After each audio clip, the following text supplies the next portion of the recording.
welcome to another edition of What's the Story here on the People Chronicles. Thanks for joining us. Don't forget to check us out online and check the Facebook feed and the Twitter feed. What's the Story on the People Chronicles, where you'll find lots and lots of community stories here in Berks County. This particular season of What's the Story, we decided to focus on actually the broad world of the arts and culture and how people are functioning in that world and making an impact in this community.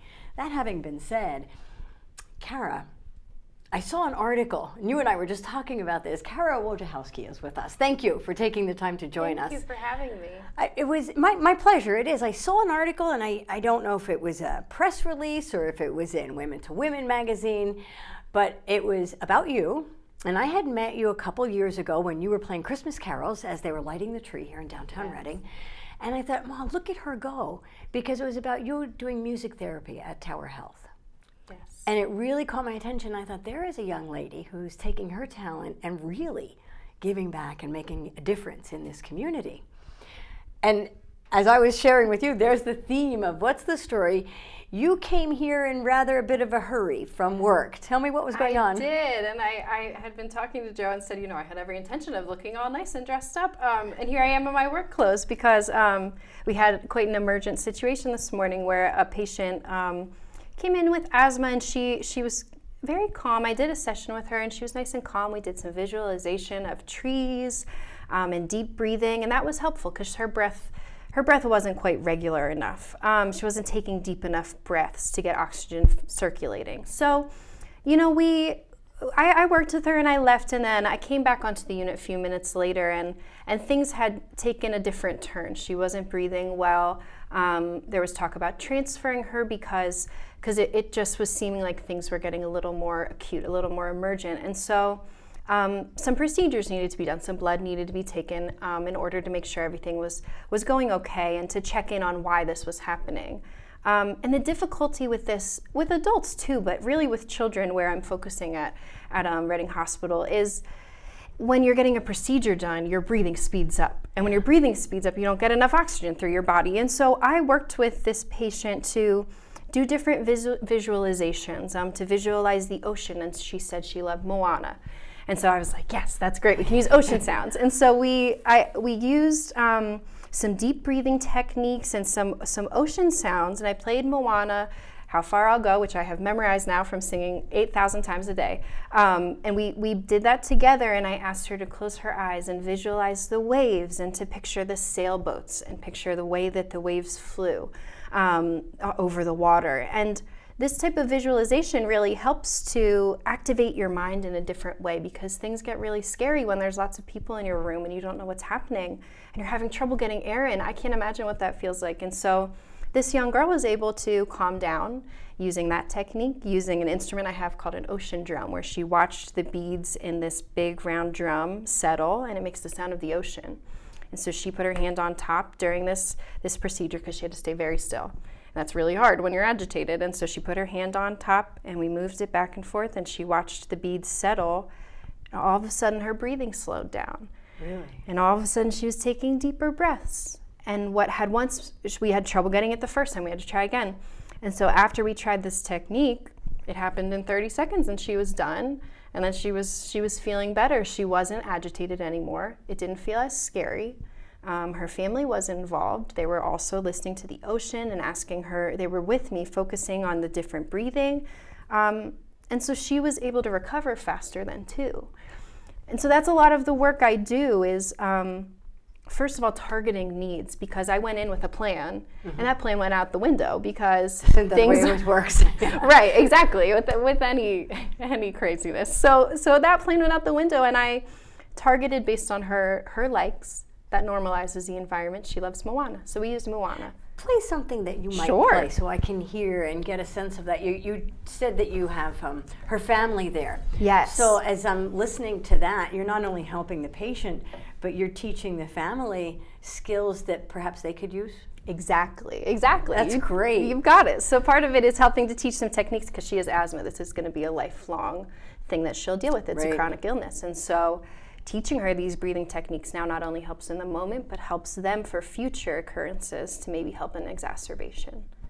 I love it. So with her, I used How Far I'll Go, and so I can show you a little bit. So I started out by asking her to visualize the water, maybe throwing a pebble into the water and watching it settle. And then we go into the song. See the line where the sky meets the sea. It calls me, and no one knows how far it goes. If the wind in my sail on the sea stays behind me, one day I'll know how far I'll go. Ooh.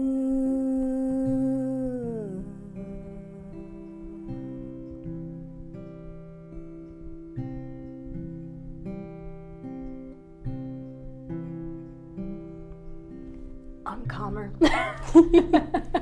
I tend to be a little high energy sometimes. Me too. And I'm calmer. That's Yes. beautiful. And how music translates to emotion and breathing. Yes. It's interesting that you use that example because, I mean, asthma's fairly prevalent. Oh, yes. And I often thought of music therapy as exclusive to maybe terminal patients or cancer patients. Yes. Not your everyday, I shouldn't say everyday, but anxious. Yes. Anxiety, which is something I think all of us have at any given point in our life. Yes. You know, it's funny you say that because I had always been passionate about helping kids with cancer. I had a friend pass away at Wyomissing when I was there, when I was quite younger in middle school, and she was this beautiful, vibrant person, and it really affected me, but my parents urged me to volunteer in order to cope with that and to sort of process what was going on. And so I volunteered, and I was placed with a music therapist. And so my love of helping children with cancer and my love of music therapy have grown together. And so I was finishing up my internship, and I had worked with children with cancer, and I was thinking, you know, okay, where can I get a job doing this? This is what I need to do. And so I looked around, and at that same time, my grandmother was hospitalized at Reading Hospital. At the same time, my niece was born at Reading Hospital. And so I sort of think all the pieces fell into place in my mind, like, okay, this is a different population. These are children coming in short term. They're not normally there for more than a few days. Mm-hmm. And I was used to seeing these long-term patients with cancer. And I realized all the ways that music therapy could impact those patients that I hadn't been thinking of before. And you're right, there's something amazing about the connection between music and breath. And I think that in my long-term work, I hadn't thought of this. And that's what's so amazing is I keep rethinking of ways to use music and looking towards my colleagues who have done amazing work in our field and finding all these incredible modalities and ways to use music and breathing or music for anxiety and music. It affects us on biopsychosocial levels. Like you said, you're calmer. So the way I played is affecting your heart rate because of the properties of music. It helps us physiologically to calm down. But not only that, it helps us physiologically, but also there's an emotional component, right? There's the emotional component of using a song that someone likes, that someone is familiar with, and that has already been comfortable to them. And I adapt it, knowing what I know about music and physiology. And then there's also the social component of having connectedness, of having someone sing to you is comforting. So, especially when they sing like you. Oh, thank Cara. you. Oh my gosh. Quite beautifully. Oh my goodness. Thank you. That's the voice of an angel. Thank you. Right there. A couple things that I'm hearing from you. And first, parents, I want to grab your attention on this one. You were going through something in middle school, and you said your parents encouraged you to volunteer. Yes. I say volunteering in and of itself is very helpful. So your parents sort of opened a door, and you walked through it and opened a whole lot more. Yes. When they suggested that, were you already a musician? I was a musician. I have been performing in this community. I actually was just driving down a path and thinking, wow, I was 12 at my first gig playing down near 12 Rec. at your first gig? Yeah, I was. And it was I was driving down the same roads and I haven't driven down them. I was like, oh, full circle.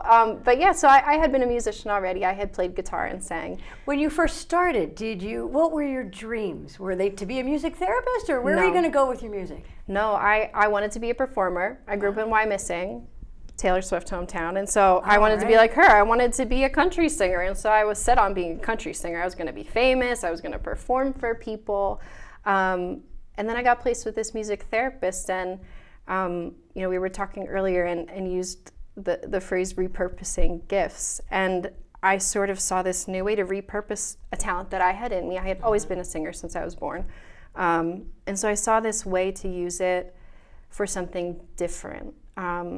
Not just because it feels good for me to sing to people, because it does. I love performing. I love the feeling of singing to people. But there's so much more that music therapy can do for people and reach people, and that connectedness and getting to know new people and getting to help them and just find some way to make their daily lives or their life in the hospital or something to increase their resilience or to tap into the resilience that's there, that they just need a little help knowing how to utilize it. I think I'm so lucky to have the opportunity and the field to do that in. You're lucky, and so are we and the patients that you see, and your goals are met because you are a performer. Right. So goal number one, Mm-hmm. and you are famous. Because I see your name everywhere, and I'm like, I know her, I met her, I've seen her. It's hard to miss my name. I've listened to her, but you truly, your reputation is preceding you, and you are touching people in ways that you probably can't imagine. So as you continue down this path, what would you say to your younger self, or maybe other students in middle school who are pursuing that career, that dream? What have you learned that maybe you'd want to pass on? I think that what I've learned is that our lives place us on trajectories that sometimes we don't have control over, right? Sometimes our circumstances are our circumstances. What we do with those circumstances is what can define the rest of your life and the path that it takes. So I had a friend pass away, and that was hard. But I got to live on through her message, and I got to make this beautiful thing. And I was given an opportunity by the hospital's foundation to keep building and to keep building this resilience in a community that I see sometimes needs help with their resilience and needs help tapping into the resources they have. And I have seen that just what I'm able to do with these kids and their families. I keep getting messages back from families, we listened to this recording that you made of our infant's heartbeat after he passed. We listened to it constantly. Or my son helped this procedure. I taught him to play piano, or he learns piano now. He's taking lessons. Kids are finding their gifts, and I just feel so lucky that I'm the person who gets to maybe help them in their trajectory, because I think that I have had many people who have helped me. And so I feel lucky that I get to do that. Such wisdom from a very young lady. I appreciate you sharing that here on the People Chronicles, and sharing your music can continue to help us be resilient, because it's an excellent word, and it's something as individuals we work on, and certainly as this community as a whole works on being resilient. Can we go out with another song? Of course. So this is one of my favorite ones is Here Come the Sun to use. I use it with babies, I use it with kids, I use it all over the place. So Cara Wojciechowski. Thank you for having me.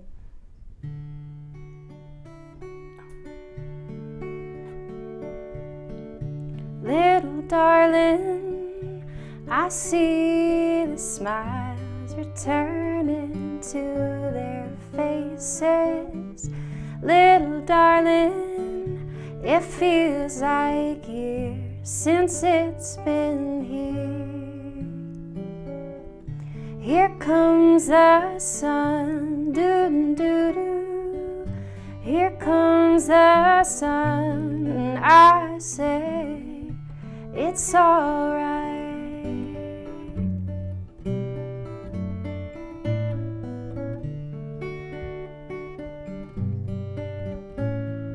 Sun, sun, sun, here it comes.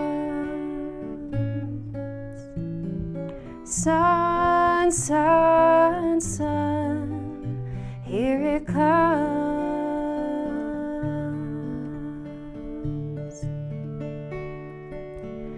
sun, sun, sun, here it comes.